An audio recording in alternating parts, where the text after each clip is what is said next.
जय हिंद प्यारे साथियों, साक्षी रोजगार 2.0 यूट्यूब चैनल में आपका स्वागत है, अभिनंदन है। मैं आपका होस्ट और दोस्त सीएल सर। आज अपन एक लेटेस्ट न्यूज के साथ आए हुए हैं। वो लेटेस्ट न्यूज क्या है उसके बारे में अपन चर्चा करते हैं। सबसे पहले देखिए, ये लेटेस्ट न्यूज है चतुर्थ श्रेणी कर्मचारी भर्ती 2025 जो राजस्थान के अंतर्गत चल रही है, उसके बारे में अपन विस्तार से चर्चा करेंगे। इसमें जो अपना मुख्य और मेन टॉपिक रहेगा वो ये रहेगा कि इसके अंतर्गत कौन कौन से नए टॉपिक जुड़े हैं और कौन कौन से टॉपिक हट चुके हैं, तो उसके बारे में अपन चर्चा करेंगे। तो नए सिलेबस के बारे में चर्चा करेंगे। तो सबसे पहले देखिए, अपन जिस भर्ती के बारे में चर्चा कर रहे हैं वो भर्ती है चतुर्थ श्रेणी कर्मचारी भर्ती 2025। बिल्कुल साथियों, जो राजस्थान के अंतर्गत 52,000 प्लस पदों पर होने वाली है उस पर अपन चर्चा कर रहे हैं। उसके अंतर्गत जो नया सिलेबस जारी हुआ है उसमें कौन कौन से टॉपिक ऐड हुए हैं और कौन कौन से टॉपिक हटे हैं, उसके बारे में अपने को चर्चा करनी है।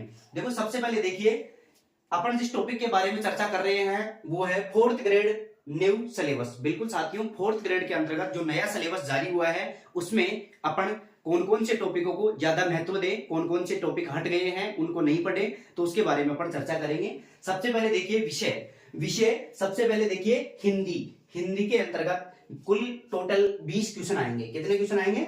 20 क्वेश्चन आएंगे। अंग्रेजी के अंतर्गत 15 क्वेश्चन आएंगे। अंग्रेजी के अंतर्गत कितने प्रश्न आएंगे? 15 क्वेश्चन आएंगे। उसके साथ ही जो राजस्थान का भूगोल है उसके अंतर्गत 20 क्वेश्चन आएंगे। साथ ही इतिहास कला संस्कृति जो राजस्थान की है उसके अंतर्गत 20 क्वेश्चन आएंगे। जो भारतीय संविधान है उसके अंतर्गत 5 क्वेश्चन आएंगे। जबकि राजस्थान जो पॉलिटी है उसके अंतर्गत 5 क्वेश्चन आएंगे। विज्ञान के 5 क्वेश्चन पूछे जाएंगे। जो समसामयिकी घटनाएं हैं राजस्थान प्लस इंडिया की जो समसामयिक घटनाएं हैं उनके बारे में 10 क्वेश्चन आएंगे। साथ ही कंप्यूटर के इसके अंतर्गत 5 क्वेश्चन आएंगे और गणित के इसके अंतर्गत 15 क्वेश्चन आएंगे। इस प्रकार ये नया सिलेबस जारी हुआ है। इसी के अकॉर्डिंग अपने को टॉपिक बाय टॉपिक पढ़ना है। आगे अपन चर्चा करने से पहले देखो, चैनल पर पहली बार आए हो तो चैनल को सब्सक्राइब करना, बेल आइकन ऑन करना, ताकि इंडिया के अंतर्गत अगर कोई भी भर्ती आती है तो उसकी सूचना सुचारू रूप से आपके पास पहुंच सके। सबसे पहले देखिए समय। कई बच्चे सोच रहे होंगे कि सर इसके अंतर्गत जो समय रहेगा वो कितने घंटे का रहेगा। बिल्कुल साथियों, इसके अंतर्गत जो समय रहेगा वो 2 घंटे का रहेगा। और टोटल जो क्वेश्चन आएंगे वो कितने आएंगे? 120 क्वेश्चन आएंगे। कितने मार्क्स से आएंगे? बिल्कुल साथियों, ये 200 मार्क्स के आएंगे। बिल्कुल अपने को एक क्वेश्चन के लिए 1 मिनट मिलेगी। बिल्कुल साथियों, विकल्प आप ऐसे सोच रहे होंगे कि सर इसके अंतर्गत कितने विकल्प आएंगे, तो बिल्कुल साथियों इसके अंतर्गत 5 विकल्प आएंगे।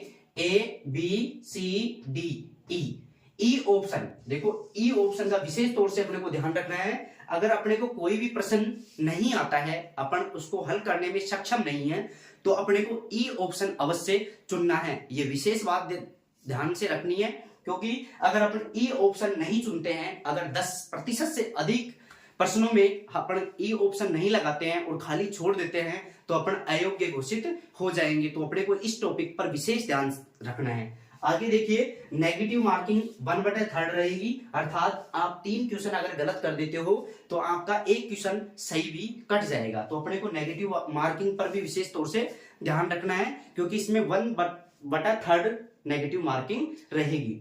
आगे देखिए, योग्यता इसके अंतर्गत 10वीं पास है। जो आयु है वो इसके अंतर्गत 18 से 40 वर्ष है। कितनी है? न्यूनतम 18 वर्ष और अधिकतम 40 वर्ष है। देखो, योग्यता 10th पास हो गई। सीईटी, देखो सीईटी इसके अंतर्गत शामिल नहीं है, नॉन सीईटी वाले इसके अंतर्गत फॉर्म अप्लाई किए हैं। तो आगे देखिए, आगे अपन चर्चा करते हैं। तो देखो, सभी प्रश्न हल करना अनिवार्य है। सभी प्रश्न हल करना अनिवार्य है। अगर अपने को कोई प्रश्न नहीं भी आता है तो अपन उसके स्थान पर ई ऑप्शन का चयन अवश्य करें। अगर अपन 10% से अधिक, देखो 10% से अधिक विकल्प नहीं भरने पर, देखो या तो उसके अंतर्गत जो प्रश्न आ रहा है उसका उत्तर टिक करो, ए बी सी डी इसमें से। अगर अपने को नहीं आता है तो उसके अंतर्गत अपने को ई ऑप्शन भरना अनिवार्य है। अगर अपन 10% से अधिक प्रश्नों में अगर अपन खाली छोड़ देते हैं, ई विकल्प का चयन नहीं करते हैं, तो अयोग्य घोषित हो जाएंगे। अपने को देखो, विशेष तौर से इसके अंतर्गत जो सिलेबस रहने वाला है, कई विद्यार्थी ऐसे सोच रहे होंगे कि सर हमें तो अंग्रेजी नहीं आती है, मैथ नहीं आती है। तो देखो, अंग्रेजी और मैथ के केवल कितने क्वेश्चन आएंगे? 30 क्वेश्चन आएंगे। तो अंग्रेजी तो देखो शुरू से ही काफी बच्चों की कमजोर रहती है, तो इसकी वजह से अपन इसके अंतर्गत 10-15 में से अगर अपन 7-8 क्वेश्चन लेकर भी चले तो भी कोई दिक्कत नहीं है। 7-8 क्वेश्चन अपन आराम से कर सकते हैं। मैथ की बात रहे तो मैथ के अंतर्गत अपन 10 क्वेश्चन आराम से हल कर सकते हैं। बाकी सब जीके है जो अपने को बार बार रिवीजन करना है, विशेष तौर से अपने को बार बार रिवीजन पर ध्यान देना है। एक बार सिलेबस करने पर कभी भी अंतिम रूप से चयन होना संभव नहीं है। तो अपने को क्या है, जीके के अंतर्गत जितना बार अपने को रिवीजन करना है उतनी बार कर लीजिए। कम से कम 6-7 बार अपने को रिवीजन करना है। 6-7 बार अगर अपन रिवीजन कर लेते हैं तो अपन पूर्ण रूप से जीके के अंतर्गत भी तैयार है। तो ये अपना जो मुख्य मुख्य बातें थी वो मैंने आपके पास साझा कर दी। देखो, साक्षी रोजगार 2.0 जो यूट्यूब चैनल है उस पर जो बातें बताई जाती है वो सटीक और ऑथेंटिक बताई जाती हैं। बिल्कुल कई विभागों से सूचना प्राप्त करने के बाद बताई जाती हैं। तो आपसे देखो, हम इतनी मेहनत करते हैं आपके लिए, तो आपका इतना सा दायित्व बनता है कि आप चैनल को सब्सक्राइब करें, बेल आइकन ऑन करें, ताकि इंडिया के अंतर्गत कोई भी भर्ती आती है उसका शॉर्ट नोटिस जारी होता है या विस्तृत विज्ञप्ति जारी होती है तो उसकी सुचारू रूप से सूचना आप तक पहुंचती रहे। आज के लिए इतना ही काफी। थैंक यू दोस्तों, थैंक यू। जय हिंद, जय भारत।